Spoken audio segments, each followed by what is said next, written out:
What happens when Black women bet on themselves? And do the Black women who bet on themselves have some particular set of skills that means that they're not afraid of putting themselves out there? And if you are afraid of putting yourself out there, but you're ready to start betting on yourselves, how do we do that?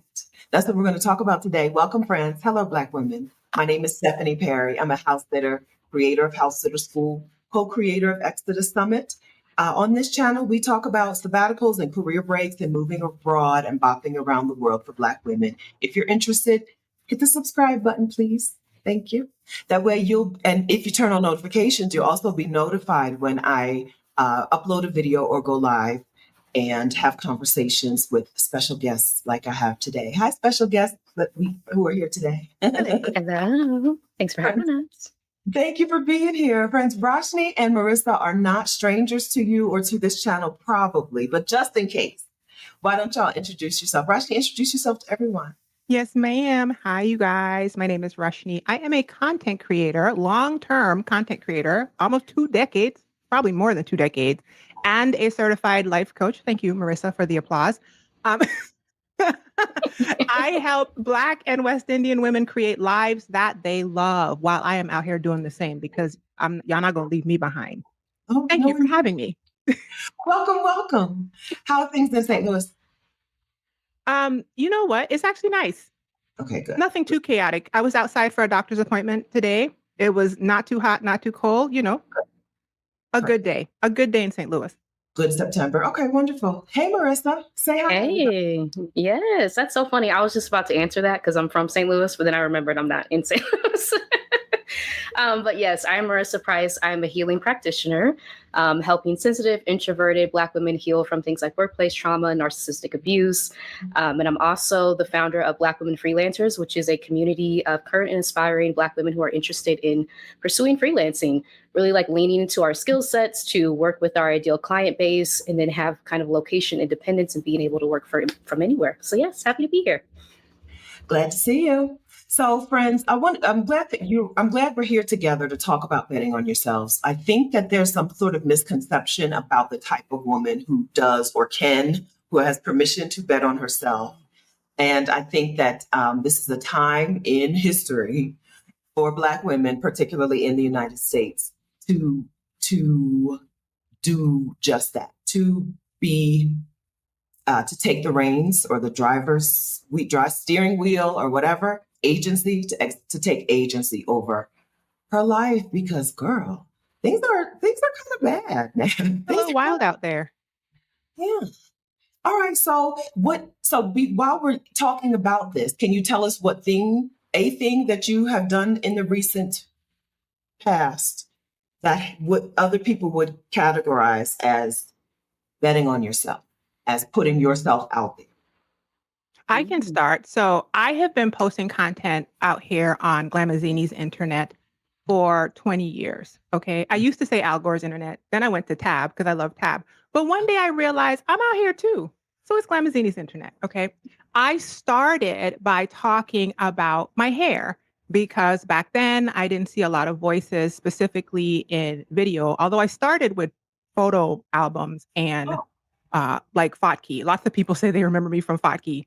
Then I had a hand-coded blog, or it wasn't a blog, a website before blogs. Then I was on forums like Napturality, and then I went to video. So I've had a trajectory of putting myself out there specifically in trying to educate myself, learn how to do my own natural hair, and then share that information with others, which is my favorite thing to do. I didn't even realize that I was laying a foundation for being a person who takes her story and bets on herself and puts herself out in front of people. But that's exactly what happened. I showed up talking about hair.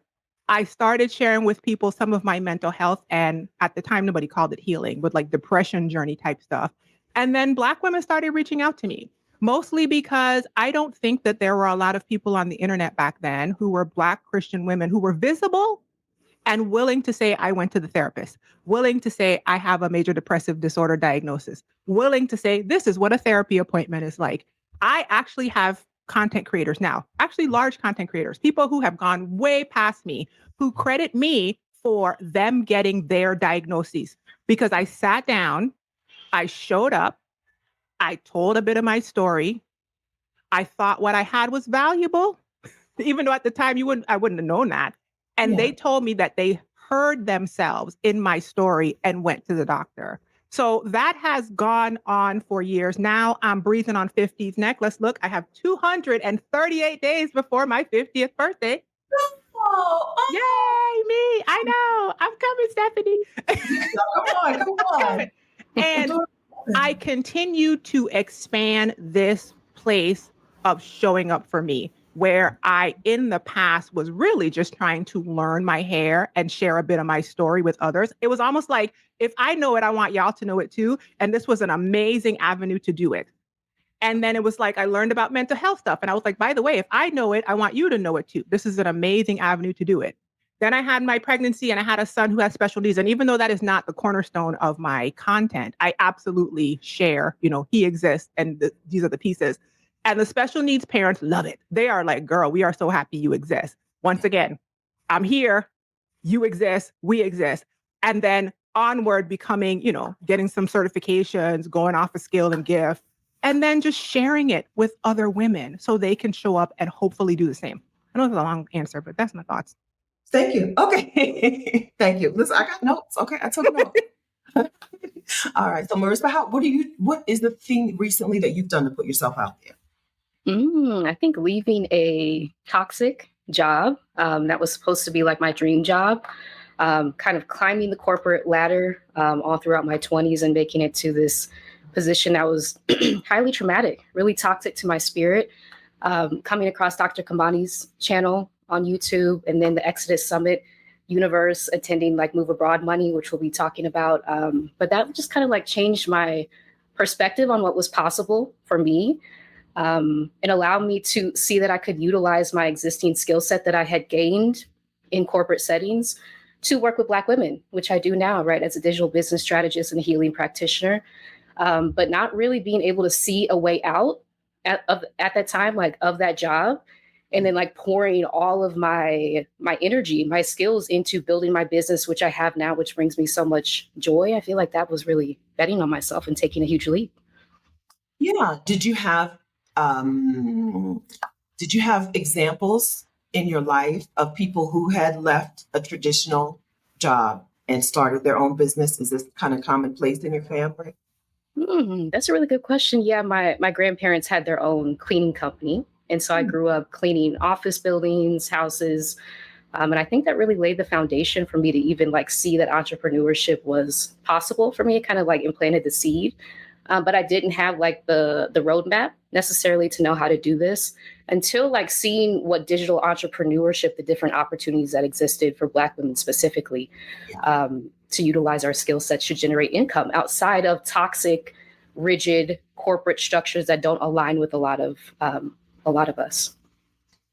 My dad, when I was a kid, he could buy something and make it into something else, right? He could buy a car that didn't run and turn into a car that did run and then turn that into cash money. He could buy a house that was uninhabitable and turn it into a home that somebody would want to pay for. But he always had a traditional job. And so I didn't really pay attention to the fact that you could make money doing something other than having a traditional job until I was at the breaking point and I was like, I cannot make money that way anymore. Or I cannot. I'm pretty much unemployable. I'm pretty much I would not be a good employee anymore.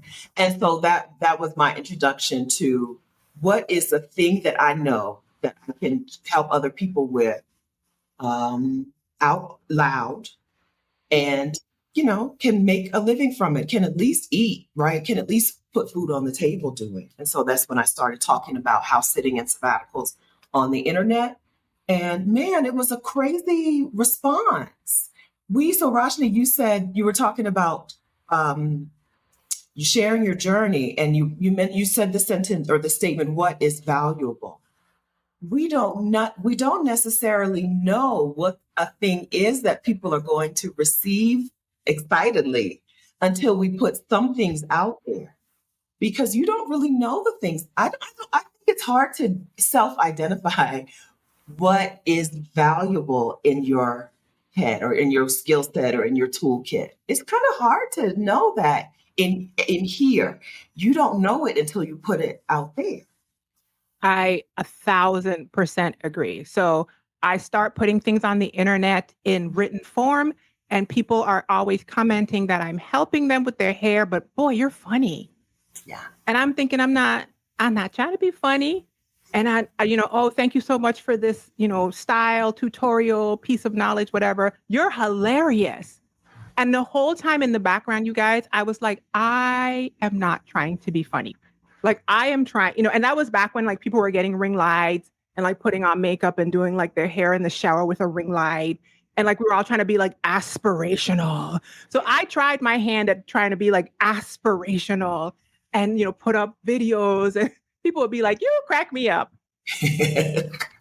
And at one point, I had to say to myself, Rashni, you're funny. Like something that you do is humorous and not like in a people are laughing with at you way, but in a your delivery brings joy to people effortlessly. And so instead of fighting it and trying to do like well-lit aspirational wig videos, that I saw the other people, I just decided to be goofy. If I'm being honest, I just decided to be myself. I was like, you guys, hey, apparently y'all find me funny. I'm not even trying to be funny. Half the time when I try to put up like a serious video that is very, very important. I have some examples where I literally was like, one of my first viral videos, you guys, I was in this room. It was the guest bedroom.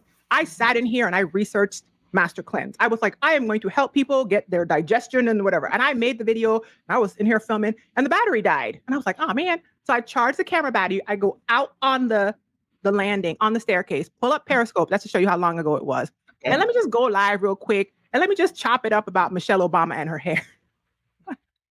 Clip out piece of that Periscope and put it on the internet. Millions of views. Mm-hmm. Master Cleanse video, not millions of views. Listen, sometimes you don't know. And so I decided many years ago when getting, like you said, Stephanie, that feedback, as well as other feedback, that instead of trying to do what I saw other people doing, I was just going to show up as Rashni. When you came to my platform, you were going to get humor-filled content, even if it was a topic that typically is not humor-filled. When my father passed away at the beginning of the pandemic and I had to watch his funeral on the internet, on YouTube in my living room, I realized that if I could make jokes about that, I could make jokes about anything. When my son almost passed away on an operating room table last year twice, like in my mind, I have a way of bringing light and levity to everything. I just stopped trying to be what other people were doing. So you're right. You have to listen to what people. So Marissa and I have been like talking about this marketplace analogy, right? You come to the marketplace with your goods. And in the concept of capitalism, it's more about like extracting everything until people are sucked dry and then making it out. But in a more communal and mutual way that I feel Black women naturally do, you come to the marketplace with what you have and you trade it for either services or money, right? And one of the things I have is the capacity to bring joy. Even when I'm a spoonful of sugar that makes the medicine go down, basically. And I had to listen to people. It also became so much more aligned, Stephanie, because I am not ring light face of makeup in the shower. I'm not. I'm dressed up like a fly and make a stupid video on the internet. That's me. That's actually how I feel. Yeah. So we're at a time now when anybody can show up perfect. Anybody can show up that way, but it's hard to show up as a real person on the internet, right? Anybody, even fake people, not even like AI, they're AI models, right? You don't even have to be a real human person to show up as a perfect person on the internet. But it's really, really hard for people to show up as their real selves. And that's the new test, I think, right? That's the new test. Is this a real person? Does any part of this person really resonate in here with the real person in me? Does the real person in me recognize any real person in them? That's the new test, because that perfection is easy now. Filters. I bought a new computer. My computer is filtering me without my permission. I just want to say, I remember you telling me that. But filters and script writers, chat GPT, you can show up perfect, but can you show up as a real human person? And do I recognize you when I see you? There's something really, we talk about the uncanny valley. It's real that like, that's not a real person. Listen, and we have it. Like, this is the thing. I agree with you so much, Stephanie. We start to be able to tell. Like, I'm starting to be able to tell when something is AI, like in people's writing, to the point that it's starting to like make my head go like this. And I'm just like, and I'm personally pulling back some of my use of AI because of that feeling where I don't want to feel like my AI is talking to your AI, as you know what I mean? And when we went live, I was talking to Rashida the other day, and I was telling her that, the whole stat of 300,000 Black women have exited the job market at the beginning of the year. A lot of times that shows up because we tend to be in places in the labor force that are caring and service to others type places. And a lot of those places are being eliminated. And also, I was telling her about this concept of the network gap, where like 70% of the jobs in the system tend to come from who you know. And then Rashida was so good. She pointed out, she was like, yeah, but we have a different sort of network. Black women have a different, so we might not have the systemic, good old boy, pat yourself on the back, get a good job in the system. But Black women naturally have a way of plugging into each other's authenticity and recognizing it and holding space. And that's why, even though I don't love it because it's not our job to do this, you will see people all over the internet talking about, my mom told me when I was a kid, if anything ever happened to me or I got lost, to look for a Black woman, because they can feel it and we can feel it too. So just like with everything else, it's time. There's like a shift happening. And I'm so grateful to be a part of the shift happening in the consciousness. And I feel like Black women need to save ourselves. Like, don't just use our value and abilities to help somebody else's kid when they get lost and fix something that everybody else broke, even though we told them not to do it in the first place. And you know what I mean? They don't listen. Like, girl, your sister has what you need. So use it for you, use it for us. That's exactly where I am now. Listen, it's Black women or nothing. Okay, friends, it's Black women or nothing. I paid for two separate and different coaching things this year. And when I paid a Black woman for coaching when I showed up, and one of a prominent author, and when I showed up, the people, her staff, her team were not Black women. And I was like, I'm not coming back. Mm. I'm sure she got my money, okay, but I'm not coming back because I don't want to learn from these people. I paid to learn from a Black woman. It's Black women or nothing for me right now. It's Marissa, hard to do it with other people teaching you. I was just reading a book and you have to parse. Like, I was reading a book that's by a very well-known white man. It's an old book too. It was just in my reading list and I pulled it up. And there was good information in there, but also there was some serious capitalism. There was some serious pull yourself up by your bootstraps. There was just a lot of stuff. And I was like, this is exhausting because now I gotta do the wheat with the tear. Like, I gotta pull it apart and be like, ugh. Whereas often when you're listening to a Black woman, especially, I like a woman like me or Marissa, where we're coming from a healing, ease, vantage point, it's already baked in there when they're giving you the information. And it's just so much more restful to receive. absolutely, absolutely. We are different. There is a different spirit in us, and that is one of the things that I need when I am in community and in communication with people. I need this spirit. I don't want that spirit. Marissa, so Roshni, I think, would describe herself probably not as an extrovert, but she is a talker. Okay. Yeah. I think that you would describe yourself as both an introvert and maybe not a talker. That's But right. you have managed to, and managed to makes it sound like you're overcoming like major disability. But what I mean is you still are a woman who is out on the internet sharing and giving and talking and putting yourself out there. How does that Mhm.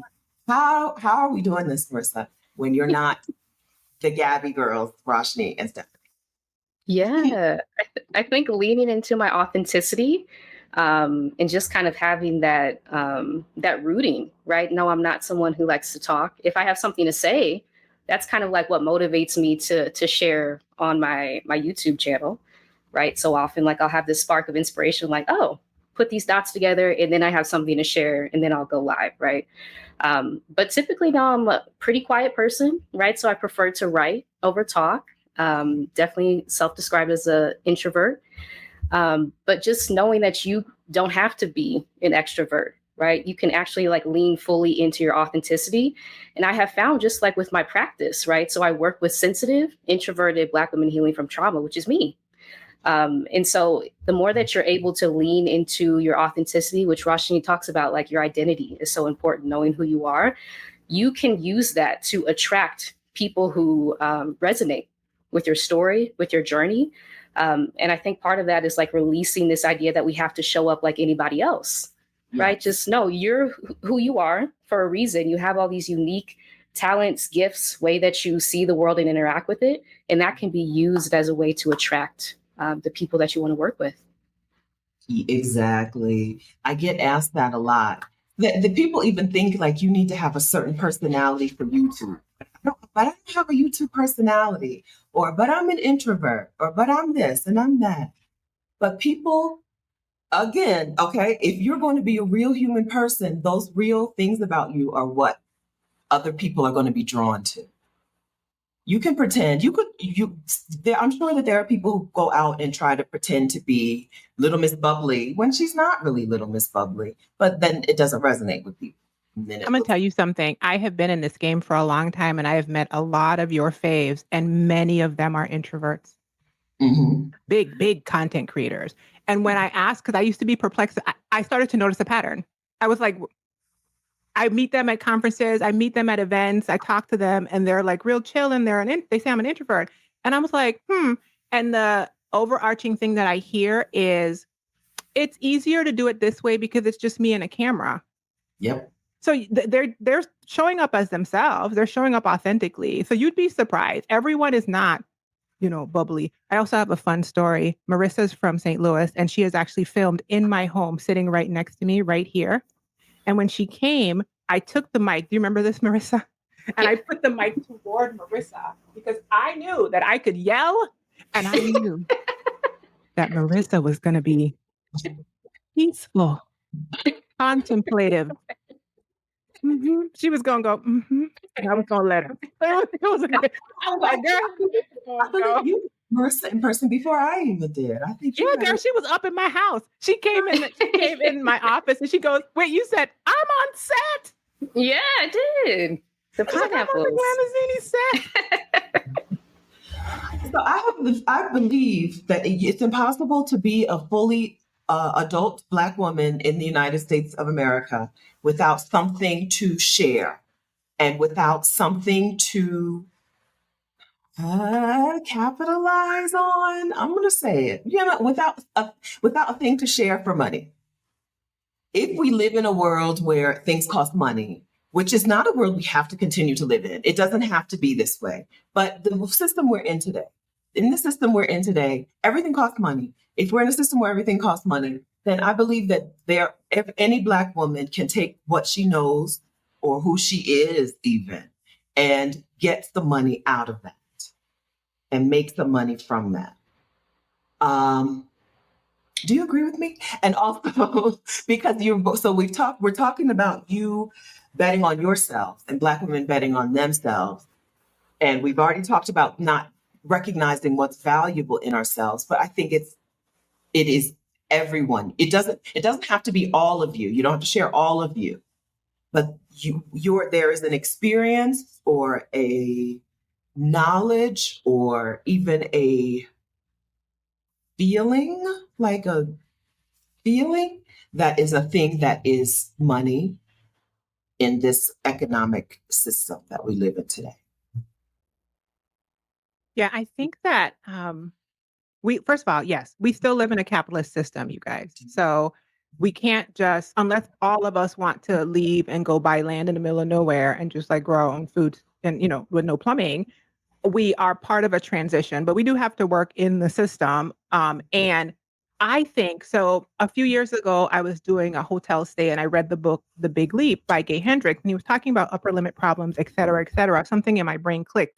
And when I left that room, I heard something in my head say, Rushni, you're making too much of a big deal out of money. Money is the energy of value transfer. The voice in my head had to say that because I have money trauma. I have a lot of trauma when it comes to making money, and I have a lot of blocks when it comes to making money. And the only way that I knew how to make money consistently was to go to a job that felt like struggle. And that was it. Everything else I had that was me was not money generating, and I just couldn't figure it out. And so that consciousness, whatever that was that whispered to me, you're making too big of a deal out of it. It's just value transfer. Made me leave that hotel room probably like 3 years ago now and start thinking, well, what do I have that is valuable? Okay. If that's all it is, then what do I have? Of course, in that same time frame, I was at, Exodus Move Abroad Money. I got my notes. I pulled up my notes. I still have them. And you guys were dropping, I'm gonna tell you, you guys were dropping things about subscription-based things and coaching and infopreneur and remote things and how to market your stuff and getting clients from YouTube. And even though I had my finger in a lot of these places already, you guys were super integral in helping me like focus. The value that you guys brought was like clarity on how to get to from point A to point B without all the extra noise that I thought I had to do. That was the other thing. Because I didn't know what I was doing and because I didn't have people around me to tell me how to do it this way, all I knew was go get a job or make a big complex situation that you can't handle. Like a lot of complexity, a lot of struggle. I Hard. had Hard. it was hard. It had to be hard. And I'm still on learning that, Stephanie. I think you and I met. I told you I Googled easiest way possible. My brain was like, something got to change. And of course, Stephanie popped up because she was putting her stuff in the world. And I was like, let me see what this Black woman talking about. I went down the Stephanie Perry ease rabbit hole and I emailed you and was like, Miss Ma'am, whatever you putting down, I'm picking up. Okay. That's what I need. I need messaging that it is possible to generate value. It is possible to generate income. It is possible to live a life you want that is not struggle. Yeah. And so that's a continual journey that I am on. And like I said, I help women create the life they love while I'm doing the same. It's like I'm ahead of people, and so I'm teaching people what I've learned toward that very same thing. Yeah. Yeah. I'm a fan of 2 steps ahead, right? You don't need to be we get caught up in things like terms like the expert and this, the subject matter expert. If you're a couple of steps ahead, you can help me get to where you are. I thought that for years. When I tell you I am unlearning the Black excellence messaging of excellence, and it is a continual process that I say out loud. I stopped myself for years. Do you know that this year is really the first year that I've been charging people any money to help them with their business and content? Yeah. Me, Glamazzini, content for 20 years. And this was the first time I thought, oh, people keep asking me about that. That's valuable. And when I sit down with the clients, people are astonished. And to me, it's like second nature what I'm doing back here. I thought I had to be, I don't know what I thought I had to be. I thought I had to have like created the internet or something to sit down and tell people what I know. Not so. No, not so. Not so. Marissa, did you have any blockages when it was time for you we talked about, did you have any examples, but did you have any blockages when it was time for you to put yourself out there, right? And say, this is the thing that I do and put it on the internet. Was there any pushback from your own self? Oh, yes, so much. I'm still very much working through that too. And I think especially as an introvert, right, it takes another level of, I don't know, growth and expansion to like talk, right, to this many people at one time. Something I'm still working through. But I felt like if it was here, right, if I was receiving the downloads, if I was receiving the messages, if I was on my own healing journey, then other people could benefit. And that's exactly what happened, right? So as there's like this magical effect, as you start to like open up yourself, share your story, other people are drawn to you who have been through similar things. And that does something both for your own healing and for our collective healing, right? And that's just been the magic of it. But yes, it's something that I've had to work through. And I think being in community with other Black women who are experiencing similar things, like the fear of being seen, is huge. Something I hear so often, like in my own community, right? As a lot of us have this dream of freelancing to be able to work anywhere that we want around the world. The block is often being seen, which you have to do in order to attract your client base. And so just working through that, moving through trauma, kind of like reclaiming my voice little by little, which is what my YouTube channel has helped me do, has helped me get to the place where I kind of like don't care anymore. I'm like, if I have this message, I'm sharing it, right? Even if it doesn't look like what I'm taught or what I was told it has to look like to show up on social media. Listen, it takes one comment, what we would call a testimonial. It takes one testimonial for you to be like, well, for me to be like, oh, forget all of that fear.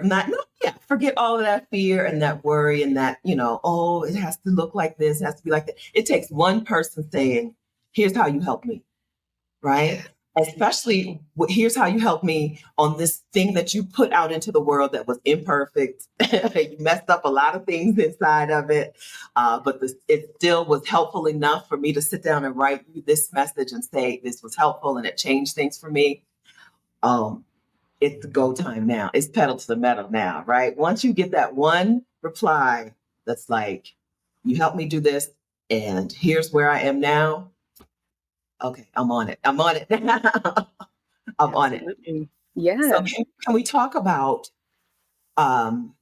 if the idea is now no longer perfection, but bringing yourself and a portion of yourself, it doesn't have to be your whole self, but bringing yourself to the world or to your desired audience. How do we do that? And I'm asking you specifically about like the look, the branding.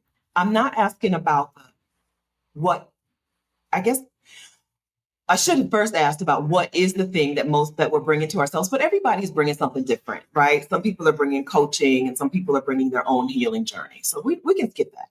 But how do we do it then if it's not perfect?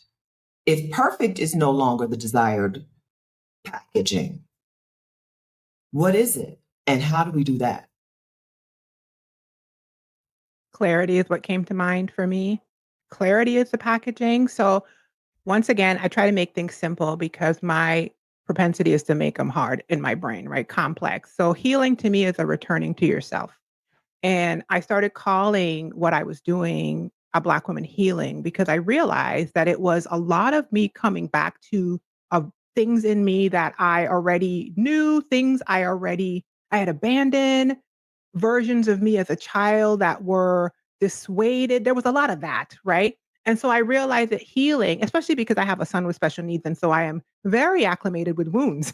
And so the literal physical healing process was mirroring what was happening in my life, right? And so for me, healing, which is part of my brand, has added clarity. It cuts through the noise.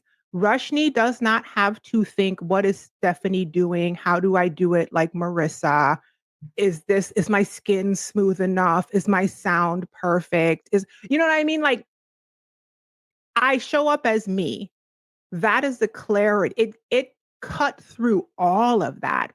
And for example, when I first started sharing my depression diagnosis eons ago now, it's way over a decade on the internet, I found so much freedom in that because instead of trying to show up perfect and act like I didn't have a diagnosis, I could literally get on the camera and be like, you guys, I'm not feeling my best right now because I'm in a really down mood.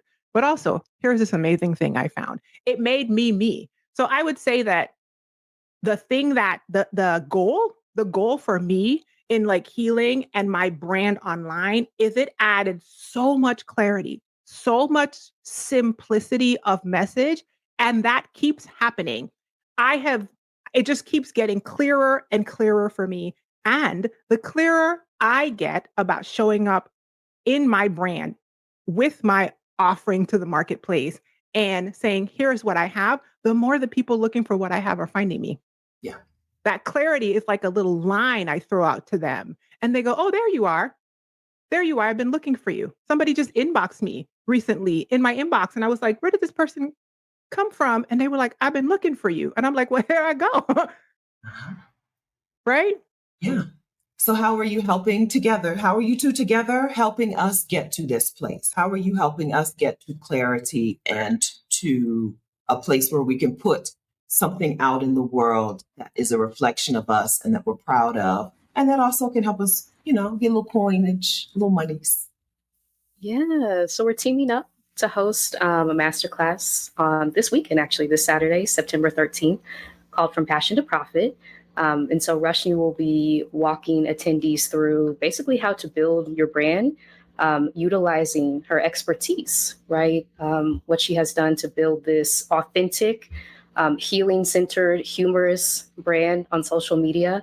That immediately, like, as soon as I see her videos, I'm like, oh, that's Glamazzini. Like, and I feel like I was the same way. As soon as I saw your videos, I'm like, I need this. What is she putting out? Because I need this. And so, yes, and I'll be speaking about simple sales funnels. So kind of seeing behind the scenes as a virtual assistant, which is how I started my digital entrepreneurship journey. And then pivoting into my own healing practice, I've been able to see behind the scenes, how is all this being done? How are people entering into the digital economy? How are they selling products and services and being able to sustain their businesses, like generating leads and stuff like that? All these terms that seem kind of like out there, making them tangible, making them practical, accessible. If you can view your business like a sales funnel, right? To both connect with your audience, to build community, and to generate revenue in your business. Those are the goals, right? Especially for me as a business owner who is like centered in community. So being able to circulate resources within, which I talked about, like cooperative economics on my channel. And then how can we basically use the device of a sales funnel to envision how you can bring your passions into something that generates revenue. It allows you to have more freedom to move around the world. So that is the focus of our upcoming masterclass, From Passion to Profit, which we will be co-hosting September 13th. Y'all better September. come get this good stuff from Marissa because she keeps texting and emailing me saying, you know how long it took me to learn this stuff I'm about to teach these Yeah. people on the weekend? This is like, girl, it done took me 2-3 years to learn this stuff. I'm about to teach these people this thing on Saturday. And I'm like, yeah, we busted our head out here figuring. I've been on the internet a long time figuring out my brand, you guys. Yes. Come get these shortcuts. Yes. So that is my one of my favorite things is shortcuts. Okay. Shortcuts are one of my favorite things in the world. I'm not starting from zero. Thank you. I'm not going to start from zero. Let me find somebody who is steps ahead and learn from her. Thank you. Yeah. So from passion to profit, friends, if you're on Notification Gang, you have time to register. If you're watching this in the future, if they're watching this after Saturday, Mhm. I should have asked you this, Brian. Then they should Yeah, the still go. replay will be. Mm-hmm. Okay, they should still go to the link. Replays will be available to you. Okay. Now, do they already need to have a thing? Do I already need to have a business or at least an idea before I come to the workshop to get these things formed up, to get my brand identity work fleshed out and my funnel fleshed out? Where do I need to be in this process for this to I be? would say no, they don't have to. I had one lady reach out and she signed up who already has a business, but she's not getting results. And Okay. so I responded and said, okay, well, if these are the pain points that you're experiencing, we will be able to at least get you started, moved out of the ditch where you are. And she signed up. And but if you don't have anything, you just have an idea, the concept of brand clarity, where to get that from, cutting through the noise, and then a simple, like, this is how you get from that point in this process to funneling potential clients to a sale could be very valuable to you. Because I think if you're at that point, you might just not even know where to start. You might be looking on the internet and seeing the shift of people generating money with their value. And there's so much information, you don't know where to go to get that information. So absolutely. Oh, you know what else, Marissa? Don't forget that we have the ability to upgrade for a VIP hot seat, which is going to be so much fun. This year, I have started doing business and social media one-on-one coaching. And I'm having a blast with these ladies and getting results. So after the workshop, there will be an opportunity to get at minimum 10 minutes of focused coaching from Marissa and I on your specific brand. We are sending out a little questionnaire so you could send us your stuff. I'm gonna whatever you have, I'm gonna dig all up in your stuff and stare at it. And then you're gonna be able to get like this is my favorite. I love that part. And so yeah, that's existing too. If you, friends, have said, I'm going to stop playing small or I'm going to stop hiding myself away, this is a way that you can take action behind that sentiment, right? It's one thing to say, I'm going to stop doing it, but you have to actually start doing the opposite, right? Start doing the thing that you normally wouldn't do, right? If old you would not come to the coaching, would not ask your specific questions, would not get yourself in position to get any of the spotlight, right? If old you would be like, no, somebody else, right? Probably new you needs to take these steps, right? Needs to take these actions because somebody gonna do it. Somebody gonna get it, right? And then you're gonna be sitting back like, oh, well, I needed more help than her. My questions were better than hers. Here she stepped forward. You didn't step forward. If you've decided that this is the time when you're going to start putting yourself out there, it's go time. Okay, it's go time. Of course, I've linked in the link to register is in the description of this video. It's a bit.ly link, build your online brand, and bit.ly links are case sensitive. So you can click the link in the description of this video. If you're watching it on TV, you see the link on the screen. All right, go ahead and register so that you can take what you have as a Black woman and make it work for you, make it make money for you. What we have as Black women, our skill sets, our ingenuity, our good heart, right? Those things have been used to make money for people who are already rich, right? For quite a long time. Rashida always, when people ask her what she used to do for work, she'll be like, I used to make rich people richer. We've done that, right? I worked for Barclays Bank one time. They didn't need my brilliance. They didn't need it. I needed to put it to work for me, right? They don't need that. They got the money. They've been had the money. So I'm in. Even if we weren't in a time now when so many Black women were out of work and out of the traditional workplace, even if we weren't here now, I would still be in favor of Black women taking what they have and putting it to work for yourself. Because we need to be reaping the benefits, but especially now with so many Black women out of work, right? Would consulting, would freelancing, would entrepreneurship put you in a better position than going back eventually to work for another employer who's going to treat you not good? Okay. Do you remember when after I think it was the election that was the impetus for this last year, and then Black women on TikTok serendipitously just started a whole university? Yes. I know, and I know you don't love it because we jumped in and started working, but I think the point that came to mind is we have something of value, you Oh, yeah. guys.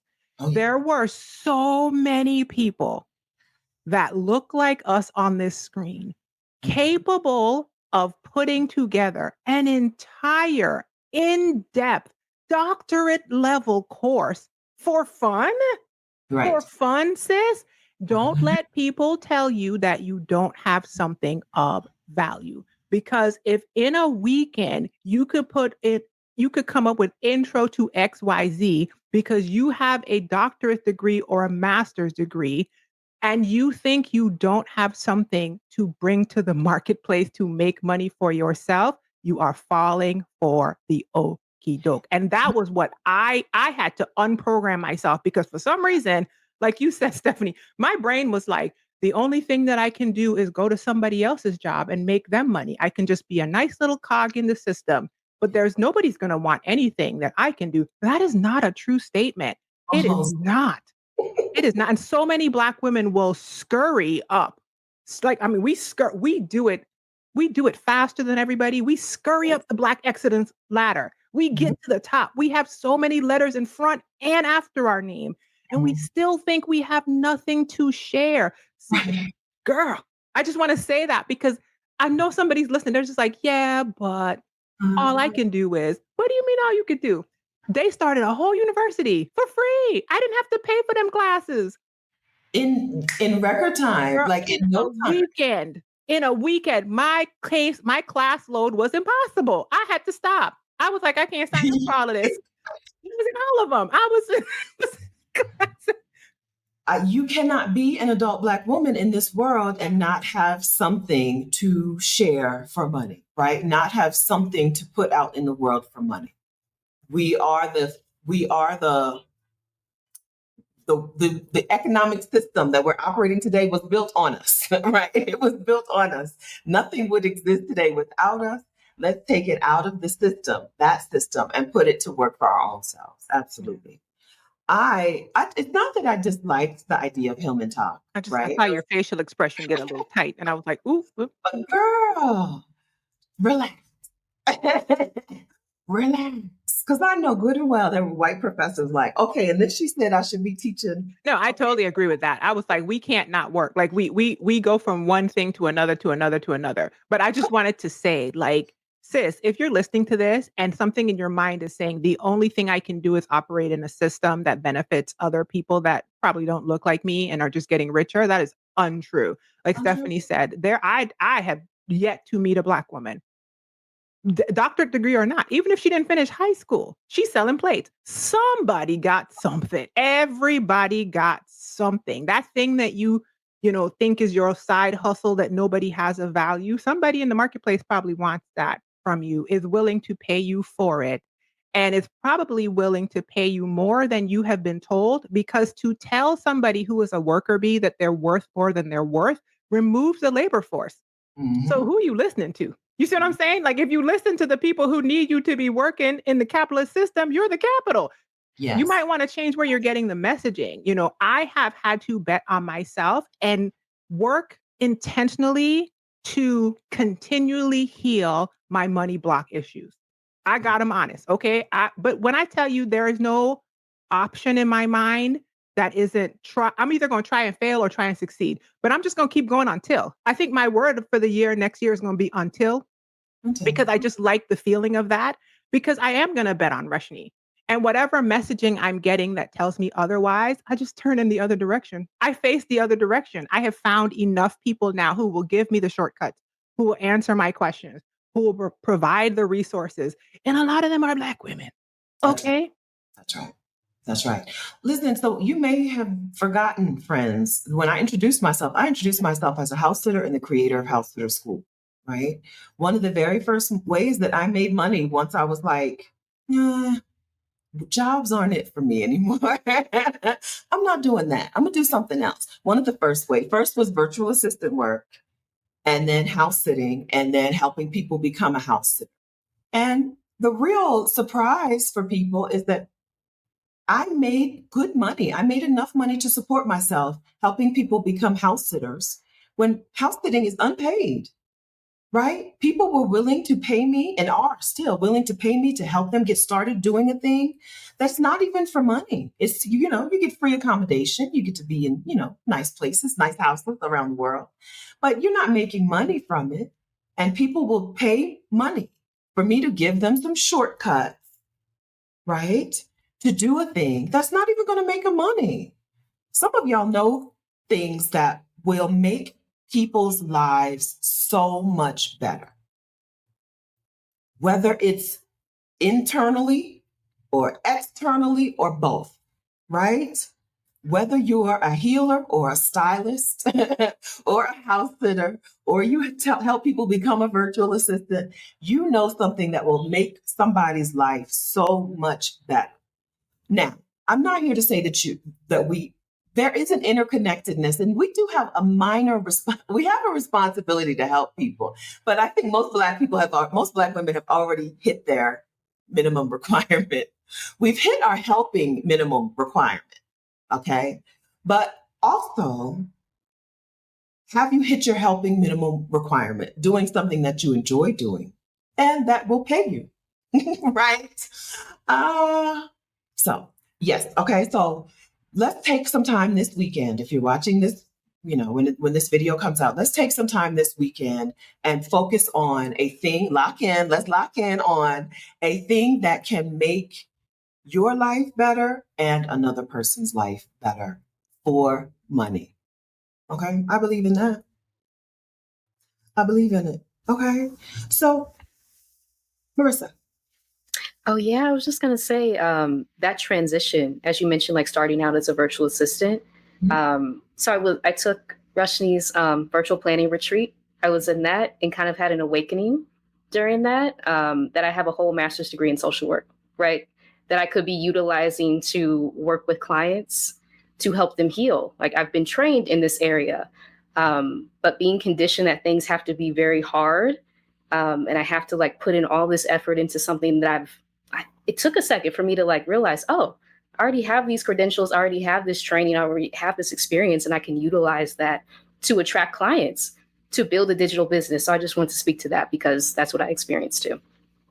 Yeah. Sometimes when you get in community with other people and you see people doing a thing, you say, oh, I could do that thing. Instead of saying, I could take that same approach that they took to find their thing, to find my thing. Right. I see that in my world is teaching English online. Teaching English online or tutoring people in English online is a way that people in my world travel around the world and make enough money to eat and live. Right. But, and it's no shade to it. I've done it. Right. But is it really the thing that you want to do to make money? And is it the best use of your skill set and abilities? Not always. Right. Sometimes it is. Sometimes it's not. But yeah, instead of looking at people and saying, she's doing this thing and she's making enough money to live and I'm going to do this thing. She's a virtual assistant. She's teaching English.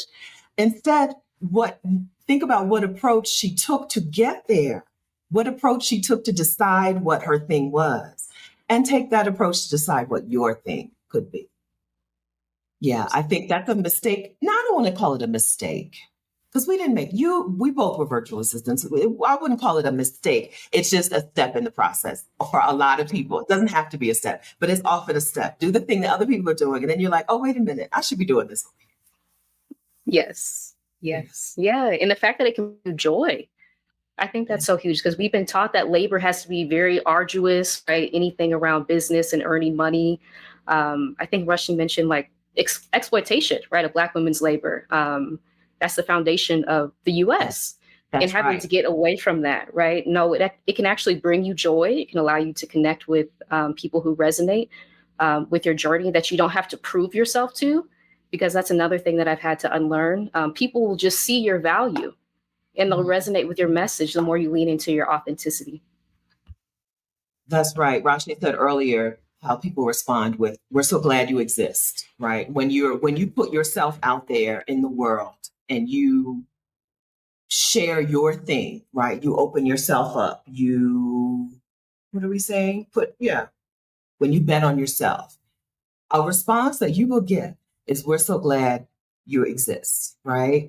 As opposed to the opposite, which is, you have a skill set. Let me exploit that. It's instead, thank you. Here's the money. I'm so glad you exist. I've been making money doing like brand ambassadorship, content, lots of different versions, selling things on TikTok and, whatever. And I just did a video on something that I use every single day. Every single day I use it. I had no way of making money off this product. I just like it. I'm telling people the truth. That's the other thing. I decided I'm only putting up videos of things that I like. If I don't like it, I'm going to tell you I don't like it. I don't have time to be fake. I'm just going to tell you. So I use this product every single day. I put up a video and I tag the business owner. The business owner inboxes me and says, I like you. I've been looking for people to promote my product. I'm going to be back in a few months so I could give you some money. I said, absolutely. They came back a few months later and said, hello, I still like you. Something about you feels right. Would you like money? I said, yes. Listen, that it doesn't always have to be struggle. And when I tell you there's a version of me back in the day that would have never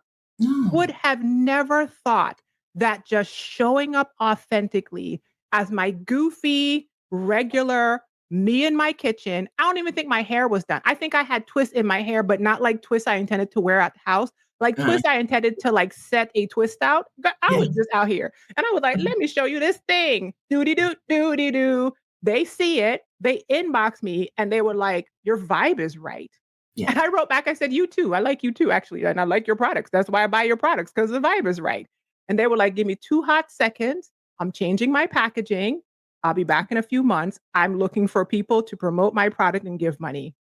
Imagine that. And I mean, that just keeps happening over and over to me, which is one of the things that I am noticing about just being Rushni. Yeah. Like, stop peeling off all these layers. Somebody else can show up that way. I'm not saying that it's bad or good. I'm just saying it's not me. If somebody's looking for a buttoned up, pristine, well lit coach that has like a very structured way of showing up, they exist. But I'm not going to be able to. And if I fake the funk and do that, Stephanie, I can't maintain it for you. And when it feels like self-betrayal, I can't do it. And so if the money comes to me in a way that feels like self-betrayal, I don't want it actually. I want what's for me in a peace and easeful way. And stuff like that is happening to me now. And it is astonishing. I was just flown out 2 weeks ago, y'all. Flew out. I got flew out. Yes. By a big brand. Okay. Marissa knows the numbers on what they offered me. I negotiated them to twice what they offered. I'm like, hey, wait a minute. I'm so proud of you. Yes, I did. Okay. Because money is the energy of value transfer. Okay. And I was like, I have more value than what y'all trying to pay me. And then they were like, also, we love you. Would you like to come out and do this video and photo shoot in Atlanta? Yes, I would. And we will reimburse you for XYZ. Yes, I would. Paid for the flight, paid for the hotel, and I get a stipend about something I already talk about on the internet for free. I already talk about it. I'm just being myself. Yeah. What a time to be alive. What a time to recognize that money can be easy, right? And that abundance is a law of the universe. And it is the way things want to operate inside of our lives and outside. And what a time to accept that and embrace that instead of fighting it and being suspicious. Because there might be a version of you who had been like, this can't be real. This can't be legit, right? I worked with them last year. When they reached out to me, I get a lot of emails. Random, spammy, all this stuff. I thought it was fake. The first time they reached out to me, no way. Hi, I'm so-and-so. I represent this big company. And here's the thing. This is where you have to do the work to heal, because imposter syndrome will have you saying, oh, they reached out to the wrong person. That's not, they didn't mean me. No, they meant me. When I was in Atlanta, I was sitting at a table with 3 other content creators, one of whom has millions of followers. I did not know that though when I was sitting next to him. We was having a chopping good time. We was all out there kicking it. Beep, beep, beep, beep, beep, beep, beep, beep. It wasn't until I got to the airport later, and that's exactly, I was just bloop, bloop, bloop, bloop, bloop, just having a good time. There was a makeup artist, Stephanie, and she kept like fixing my makeup and powdering me. And when it was over, I hugged her and I was like, I'm going to miss you because you have kept me bonita. It was amazing. I get to the airport, I pull up the other creators and I was like, this person is huge. And then I thought, you know what though? I was at the table too. That's right. They wanted me. They meant that thing.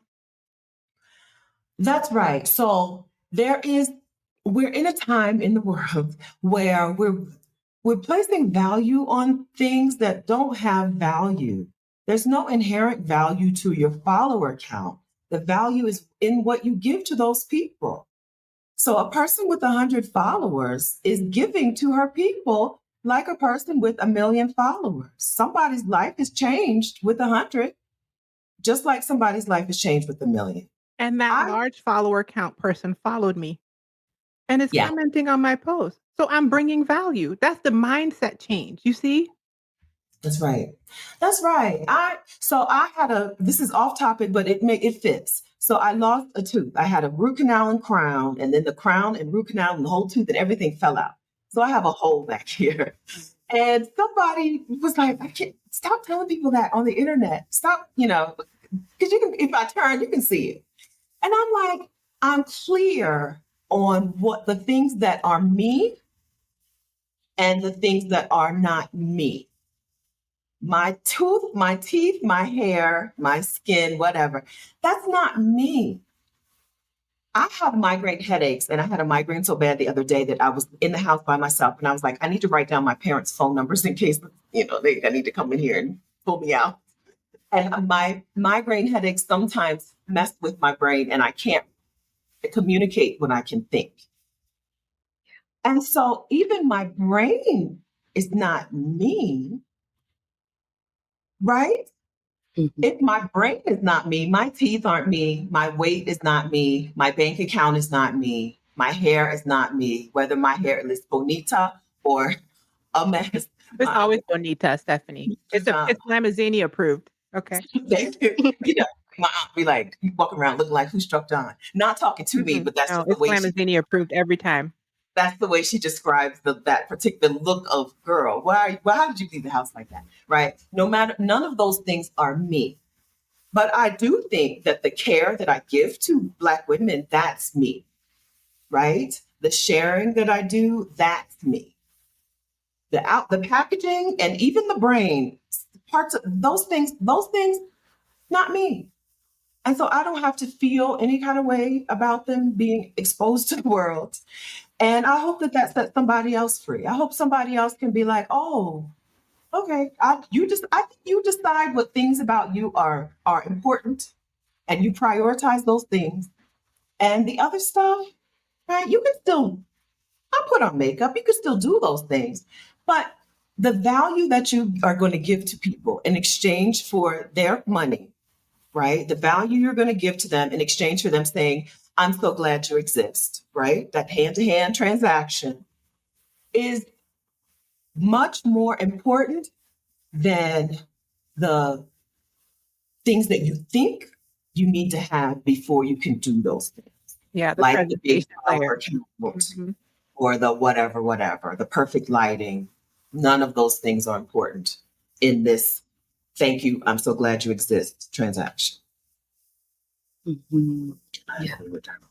Okay. I think I was just gonna say, it was on one of the first lead magnets I downloaded from Exodus Summit. I think it was called the 7-Day Startup or Launch. And that book reminded me, right? You can literally launch a digital business in a week with an idea that you have. If you're open to iterating, gaining information from your client base, and just kind of refining what you're offering over time. I think the issue is we're taught that things have to be perfect, Yes. right? Often to a white standard before we even launch it out into the world. And that kind of prohibits beyond our the white process. standard. Because we're Black, our standard is 10 times higher than the white standard, right? Yeah. And exhausting and unsustainable. I have my one-on-one coaching out there on my new platform. Nobody was signing up for one-on-one life coaching. I had the group membership. People were signing up. Nobody was signing up. I woke up one day, Marissa, and here's this voice in my head again. My intuition said, your one-on-one coaching is too complicated. You have had one-on-one clients in the past. Simplify it. I said, bet. I went right out on that website, took down every package I had, every complicated explanation. I put one thing up, I changed the price, and I put the little thing different. And I was like, here it is. People are booking. What? Sometimes we make it so complicated. It was like that's the other thing. Learn when you start doing this type of stuff and you understand that you are enough. And like Stephanie says, all this presentation layer is not necessary because the system is telling you it is, but there's a new way to do it. You start showing up in that enoughness and you start to hear yourself. And I am learning that voice on the inside of me often leads me to the value transfer, whether the value is money or whether the value is something else, care, community, whatever. That whisper that I can't hear because I'm too busy trying to perform, right? Now I can wake up and just hear it, trust myself, do it simply, with ease, with peace, and see the result happen, whether it's in business or elsewhere. It's happening all around me. That's right. So Marissa's going to talk to y'all about simplifying the sales funnel or simplifying the customer journey because some of y'all are doing things too complicated. Okay, Marissa's going to do what Roshni had to do for herself. Marissa's going to help do for y'all. Okay, over the weekend, because sometimes we do make things really complicated because we think we're not enough. I got to include 18 this and 45 hours of that, and nobody. That's how we have to be in the systems, right? We have to prove ourselves and prove ourselves and prove ourselves and introduce ourselves with the letters, and nothing's wrong with all of that. But you have to unlearn that showing up, because when you come into a different way of doing it for yourself, you might still have that I'm not enough, prove myself energy on you, and complicate it and bring all the backup data and explain why. And you got to see, like you're coming to a court case, and it's just like this. Listen, I'm coming to you for some shortcuts. Okay, I ain't got time for all that. Right. I'm just saying that's how our energy is. And we're beautiful, but we also have a collective way of showing up that we have to unlearn. Mm-hmm. And a lot of that is how you talk to us, Stephanie, about ease and simplicity. That's why when I found you, I was like, oh, Bet, absolutely. That's exactly what I'm looking for. And I was so happy you existed, because who goes to the internet and types in Black women easiest way possible? Me. Yeah. Yeah. I was like, is there a video? I was just looking for one video. Somebody say something to me. And you had a whole offering. I head dove into that thing. And I was like, Bet, I knew I was not the only person thinking that because back then I was like, I don't want the rough side of the mountain. That's what my brain was saying. Everybody telling me I got to take the rough side. I don't want the rough side. Where's the easy side? Matter of fact, why are we on this mountain? Can't we just be on the flat? Like, who's telling me that? It was you. Sea level, baby. Listen, that's right. I was like, there was a lot of messaging from everyone around me. That's the other thing. Everyone around me was telling me rough side of the mountain messaging. Something in me was like, no, I don't want it. I don't think so. I don't think so. That's right. That's right. Are we good on time? Mm-hmm. Marissa? Okay. Mm-hmm. Okay. Thank you. Mm-hmm. Yeah. I'm so grateful to be I'm so grateful to be around during this time in the world. With all of its faults, one thing the internet has done is shown me, oh, girl, you were right. Because I've not been I'm like, I don't think hard work is my purpose. And I don't think I don't think there's any more glory in struggle than in ease. Right? And I don't think that Black women in particular are more suited to this thing. We're just thrown into this thing. And I'm so grateful to have found other Black women who'd be like, yep. I find that I resent when I call it self-betrayal, because that is my own personal story. I was really good on doing something that had nothing to do with Rushni. And I find that when I don't show up as my authentic self now, it's almost like a bitter, like I resent the experience and I don't want it. So like I said, I had the brand the other day and they sent me the number and the number sounded good. But in my mind, I was like, if I do what they're asking me to do, how will I feel when that's the amount of money they paid me? And I thought, I don't think I'll feel good. And I went back to them because I decided to bet on Rushni, even though I was nervous and my knees were knocking. Okay. Mm-hmm. And they came back to me and said, okay, we'll do this.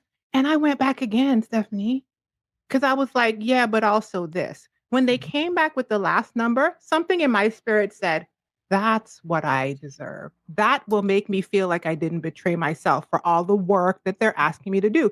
There's nothing wrong with showing up and doing things. But once again, value transfer. And that's something that I have continually had to tell myself. There's a peacefulness when you know that you show up as yourself, that I show up as myself with my voice and my why, and I speak to my audience and I tell them this what I got, and they say, girl, we was looking for you. And I said, here I go. And that's what keeps happening in ways that external voices have told me for years don't exist. And I don't fault them. It's just that they don't know. You know what I mean? Yeah. Like you always say, a new way is possible. Some of these things are newer ways. And so the messaging you're getting from people who told you to kind of climb the corporate ladder, they're not going to be able to point you in these newer ways. Right. That's right. Mm-hmm. That's right. That's why it's important to be in community with the people who are doing things the way that you want to do them. Because you're already in community with people at work who are working themselves to death and are mistreating their coworkers and employees, and right, who are doing things the way you don't want to do. You need to be in community with people who are doing things the way that you do want to do them. because otherwise you're not going to know what's possible. You're not going to know what could be, right? We know what we see. Yeah. Okay, friends, so we've talked about how have we done? Okay, so now there is a Black woman who showed up to this video today, and she saw the title, What Happens When Black Women Bet on Themselves? And she was like, I think I'm ready to bet. Have we sufficiently encouraged her and given her some tools and some steps to bet on herself? If you're like, right now, what were the tools? Oh, the tools. Okay, you're registering for the From Passion to Profit masterclass or workshop or whatever. Masterclass. Thank you. All right, so you're registering From Passion to Profit masterclass. If you're here after the 13th, go ahead and still go to the link because you can watch the replays. All right. If something a little less entrepreneurial maybe is your preferred method of betting on yourself, please register for Exodus Summit 2025, More Move Abroad Money.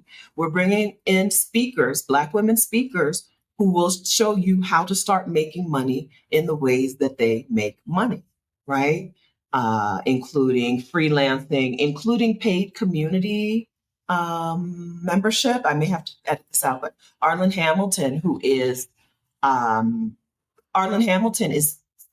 teaching our session on memberships for profit, right? There is money behind creating a community of people, like-minded people, in one place and making this a place for them to grow together, to be in community together, to learn together.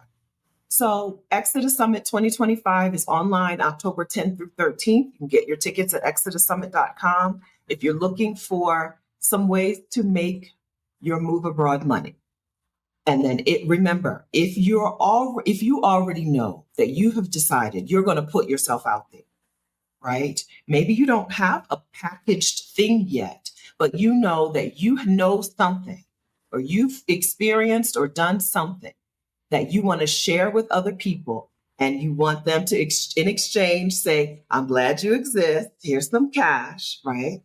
Then it's time to go ahead and get yourself out there with support. Okay, so from From Passion to Profit Masterclass, the 13th of September with replays. Okay, links to both of these things are in the description of this video. Also, I'm going to include links to everyone's YouTube channels. Okay, Rushdie, your YouTube channel is Glamazini. Tell us about your YouTube channel. Sure. I've been on YouTube for a very long time. Started out about natural hair, transitioned over to humor, and now it's humor and healing. I cover topics like Black women and healing, things that are focuses in my membership. This month, I'm talking about boundaries. And I have begun a wonderful love affair with vertical videos lately. So there's a lot of verticals out there of me having a good old time and getting all kinds of fun results. So I'd love to have you there. Wonderful. Links in the description. Marissa, tell us about your YouTube channel. Yeah, my YouTube channel is Heal with Marissa Price. And so it's a safe place on the internet for Black women to process traumatic experiences, share resources, build community. I've had so many amazing guests share their own healing journeys and their journeys towards liberation. And I also have a second YouTube channel called Black Women Freelancers, where I share basically like tips behind the scenes as I'm building my own digital business, and then sharing that information with my community called Black Women Freelancers as well, for current and aspiring freelancers, right? Because freelancing has not been presented as an option to Black women when we have all of these skills, all these talents to be able to lean into to build the life of our dreams, right? And so those are my two YouTube channels, Marissa Price Heals and Black Women Freelancers. Thank you. And are you in Guadalajara now? I don't remember us talking about this at all. Mm-hmm. All right. So freelancing and coaching and these things have brought Melissa to the life of her dreams in Guadalajara, Mexico. Right. Mm-hmm. We didn't talk about this at all. Yeah. And I'm in Bogota, Colombia. This is a step in taking agency. Right. So at one point we say, forget it, these jobs ain't loyal, I'm leaving these jobs. But we also say, you know what, this country can get it too. I'm leaving the country. I'm going to another place where I can live a life that supports this peace and this community and this connection that I want for myself, as opposed to whatever it is they're doing in the United States. I will link to everyone's resources, everyone's YouTube channels, everyone's information in the description of this video. Go ahead and go there. Okay. It's a really helpful place. Descriptions are really helpful. Go there. Okay. Thank you kindly for watching. Also, please hit the like button before you go. Boom. And then hit the share button. Share this video with a Black woman you know who is ready to start betting on herself, right? Who is ready to put herself out there in the world, or wants to be ready. She don't even have to be ready. She just has to want to be ready. Okay, we appreciate you so much. We'll see you in our various events, workshops, communities on the internet, and we'll see you on our YouTube channel. Thanks, friends. Thank you.